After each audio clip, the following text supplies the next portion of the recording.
Hello friends, welcome back to my channel. ಇವತ್ತು ಅಕ್ಕಿ ಕಡುಬು ಹೇಗೆ ಮಾಡುವುದಂತ ನಾನು ನಿಮ್ಗೆ ತೋರಿಸ್ತೇನೆ.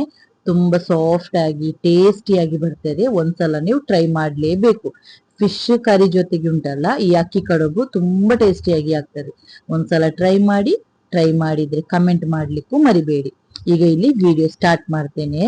ಮೊದಲು ಒಂದು ಪಾತ್ರೆಗೆ 4 ಕಪ್ಪು ಅಕ್ಕಿಯನ್ನು ತೆಗಿಬೇಕು.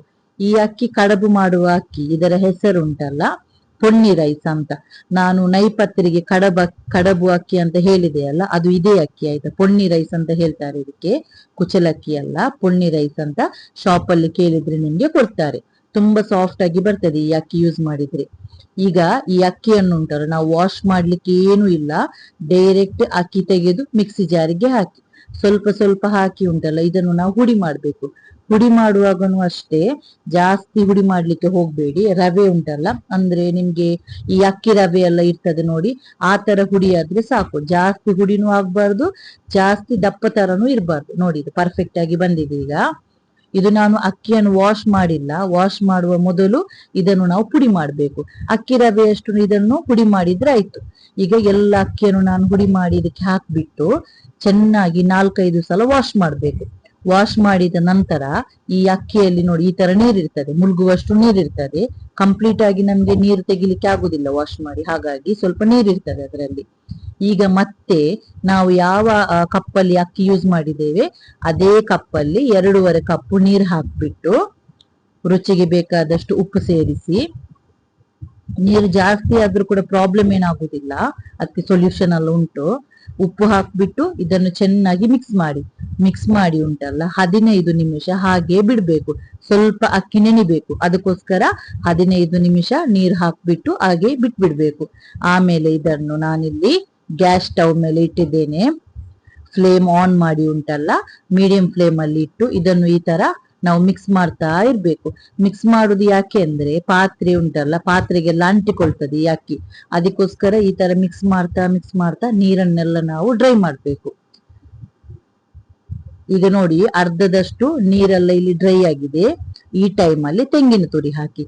ಅಕ್ಕಿ ಕಡುಬುಗೆ ತೆಂಗಿನ ತುರಿ ಹಾಕಿದ್ರೆ ಉಂಟಲ್ಲ, ತುಂಬಾ ರುಚಿಯಾಗಿ ಬರ್ತದೆ ಫ್ರೆಂಡ್ಸ್. ಇಲ್ಲಿ ತೆಂಗಿನ ತುರಿ ನಾನು ಅರ್ಧ ತೆಂಗಿನಕಾಯಿ ತುರಿಯನ್ನು ಇಲ್ಲಿ ಯೂಸ್ ಮಾಡಿದ್ದೇನೆ. ಜಾಸ್ತಿ ಹಾಕ್ಲಿಕ್ಕೆ ಇಷ್ಟ ಇದ್ರೆ ಹಾಕ್ಬೋದು, ನಿಮ್ಗೆ ಟೇಸ್ಟಿಯಾಗಿಯೇ ಬರ್ತದೆ. ತೆಂಗಿನಕಾಯಿ ಹಾಕ್ಬಿಟ್ಟು ಇದನ್ನೊಂದ್ಸಲ ಮಿಕ್ಸ್ ಮಾಡಿಬಿಟ್ಟು ಕಂಪ್ಲೀಟ್ ಆಗಿ ಡ್ರೈ ಮಾಡ್ಬೇಕು. ನೀರೆಲ್ಲ ಡ್ರೈ ಆಗ್ಬೇಕು. ಈಗ ನೋಡಿ, ನೀರೆಲ್ಲ ಕಂಪ್ಲೀಟ್ ಆಗಿ ಡ್ರೈ ಆಗಿದೆ. ಈಗ ನಾನು ಫ್ಲೇಮ್ ಆಫ್ ಮಾಡಿಬಿಟ್ಟು ಇದನ್ನು ತಣ್ಣಗಾಗ್ಲಿಕ್ಕೆ ಬಿಡ್ಬೇಕು. ಸ್ವಲ್ಪ ಸ್ವಲ್ಪ ಇದರಲ್ಲಿ ನೀರಿನ ಅಂಶ ಇರ್ತದೆ, ಪ್ರಾಬ್ಲಮ್ ಏನಿಲ್ಲ. ಅದಕ್ಕೆ ಏನ್ ಮಾಡ್ಬೇಕಂತ ನಾನು ಹೇಳ್ತೇನೆ. ಇದನ್ನೀಗ ಕಂಪ್ಲೀಟ್ ಆಗಿ ತಣ್ಣಗಾಗ್ಲಿಕ್ಕೆ ಬಿಡ್ಬೇಕು. ತಣ್ಣಗಾದ್ಮೇಲೆ ನೋಡಿ, ಈಗ ಫುಲ್ ಕಂಪ್ಲೀಟ್ ಆಗಿ ತಣ್ಣಗಾಗಿದೆ ಇದು. ಸ್ವಲ್ಪ ಕೂಡ ಇದರಲ್ಲಿ ಸ್ವಲ್ಪ ನೀರ್ ತರ ಉಂಟು, ಆದ್ರೂ ನಮ್ಗೆ ಇದನ್ನು ಉಂಡೆ ಮಾಡ್ಲಿಕ್ಕೆ ಆಗುದಿಲ್ಲ. ಫುಲ್ ಡ್ರೈ ಆದ್ರೂ ಕೂಡ ಈ ಕಡುಬು ನಮ್ಗೆ ಈ ಉಂಡೆ ತರ ಮಾಡ್ಲಿಕ್ಕೆ ಆಗುದಿಲ್ಲ ಪರ್ಫೆಕ್ಟ್ ಆಗಿ. ಅದಕ್ಕೆ ಏನ್ ಮಾಡ್ಬೇಕು ಗೊತ್ತುಂಟಾ, 4 ಟೇಬಲ್ ಸ್ಪೂನ್ ಅಕ್ಕಿ ಹುಡಿ ಸೇರಿಸ್ಬೇಕು. ನಾವು ಪಕ್ಕರೆಲ್ಲ ಮಾಡ್ತೇವಲ್ಲ, ಆ ಅಕ್ಕಿಯನ್ನು ಇಲ್ಲಿ ನಾನು ಸೇರಿಸ್ತಾ ಇದ್ದೇನೆ. ಯಾವ ಅಕ್ಕಿ ಹುಡಿ ಆದ್ರೂ ಪರವಾಗಿಲ್ಲ, ಒಂದು 4 ಟೇಬಲ್ ಸ್ಪೂನ್ ಅಷ್ಟು ಸೇರಿಸ್ಬಿಟ್ಟು ಇದನ್ನೀಗ ಚೆನ್ನಾಗಿ ಮಿಕ್ಸ್ ಮಾಡಿ ಉಂಡೆ ಕಟ್ಲಿಕ್ಕೆ ಆಗ್ತದಾ ಅಂತ ನೋಡ್ಬೇಕು. ತುಂಬಾ ನೀರ್ ತರ ಇದ್ರೆ ಉಂಡೆ ಮಾಡ್ಲಿಕ್ಕೆ ಆಗುದಿಲ್ಲ, ಅದಕ್ಕೋಸ್ಕರ ಅಕ್ಕಿ ಹಿಟ್ಟು ಸೇರಿಸ್ಬಿಟ್ಟು ಮಿಕ್ಸ್ ಮಾಡುದು. ಈಗ ನೋಡಿ, ಪರ್ಫೆಕ್ಟ್ ಆಗಿ ಉಂಡೆ ಮಾಡ್ಲಿಕ್ಕೆ ಆಗ್ತಾ ಉಂಟು. ಈಗ ನಾನು ಎಲ್ಲ ಕಡುಬನ್ನು ಮಾಡ್ಬಿಟ್ಟು ಸ್ಟೀಮ್ ಮಾಡ್ಲಿಕ್ಕೆ ಇಟ್ಟಿದ್ದೇನೆ. ಅರ್ಧ ನಿಮಿಷ ಇದನ್ನು ನಾವು ಸ್ಟೀಮ್ ಮಾಡಿ ತೆಗಿಬೇಕು. ಈಗ ನಾನು ಇದನ್ನು ಸ್ಟೀಮ್ ಮಾಡ್ಲಿಕ್ಕೆ ಇಡ್ತಾ ಇದ್ದೇನೆ 30 ಮಿನಿಟ್ಸ್. ಆಮೇಲೆ ನಾನು ನಿಮ್ಗೆ ತೋರಿಸ್ತೇನೆ ಹೇಗೆ ಬಂದಿದೆ ಅಂತ. ಫಿಶ್ ಕರಿ ಜೊತೆನೆ ಇದನ್ನು ನೀವು ಟ್ರೈ ಮಾಡಿ, ಟೇಸ್ಟಿ ಆಗಿರ್ತದೆ ಫ್ರೆಂಡ್ಸ್. ಈಗ ನೋಡಿ, 30 ಮಿನಿಟ್ಸ್ ಆಗಿದೆ, ಕರೆಕ್ಟ್ ಆಗಿ ಬೆಂದು ರೆಡಿ ಆಗಿದೆ. ಈಗ ನಾನು ನಿಮ್ಗೆ ಕಟ್ ಮಾಡಿ ತೋರಿಸ್ತಾ ಇದ್ದೇನೆ. ತುಂಬಾ ಸಾಫ್ಟ್ ಆಗಿ ಬರ್ತದೆ, ಟೇಸ್ಟ್ ಕೂಡ ಅಷ್ಟು ಚೆನ್ನಾಗಿರ್ತದೆ. ಟ್ರೈ ಮಾಡಿ. ವಿಡಿಯೋ ಇಷ್ಟ ಆದ್ರೆ ಉಂಟಲ್ಲ, ಪ್ಲೀಸ್ ಲೈಕ್ ಮಾಡಿ, ಸಬ್ಸ್ಕ್ರೈಬ್ ಮಾಡಿ ಹಾಗೂ ಶೇರ್ ಮಾಡಿ ಫ್ರೆಂಡ್ಸ್.